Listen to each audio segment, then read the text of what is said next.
समय का चक्रव्यूह प्राचीन इतिहास के समुद्र से गहरे उन्नत नगर कालपुरी की गाथा प्रकट होती है, जहाँ समय की धारा को मापने की कलात्मक व्यवस्था विकसित की गई थी।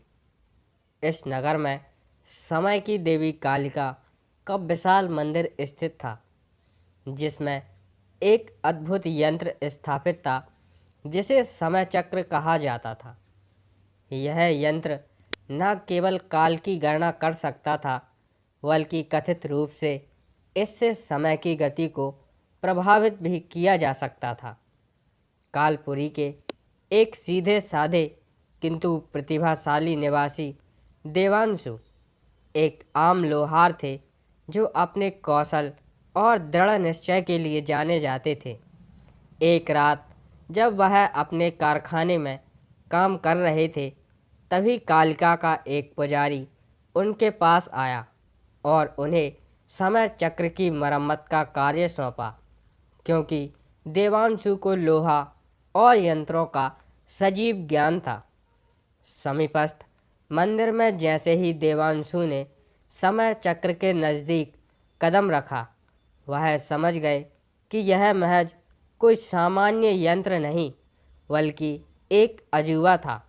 जैसे जैसे वह मरम्मत में जुटे, उन्होंने महसूस किया कि यंत्र की जटिलताओं और कलाओं में एक अद्भुत प्रकार की ऊर्जा छिपी हुई है।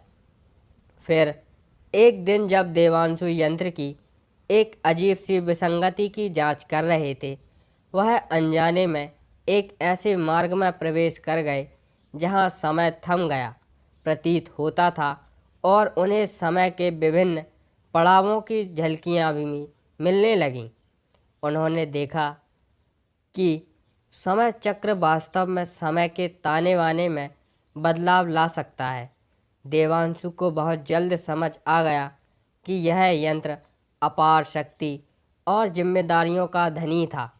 उन्होंने महसूस किया कि अगर गलत हाथों में पड़ जाए तो समय चक्र से पूरे विश्व को नष्ट किया जा सकता था। देवांशु ने मरम्मत की और यंत्र को फिर से सामान्य कर दिया, लेकिन इस घटना ने उनके भीतर एक गहरी उथल पुथल पैदा कर दी थी। समय चक्र के रहस्य को समझते हुए देवांशु ने इसके अस्तित्व को गुप्त रखने और इसे संरक्षित करने का व्रत लिया। यह न केवल उनकी अकेली खोज थी, बल्कि पूरी मानवता के लिए एक संरक्षण का कवच भी थी। देवांशु ने अपने जीवन का बाकी का समय समय चक्र की रक्षा में लगा दिया और नगर के लोगों को समय के मूल्य का पाठ पढ़ाया।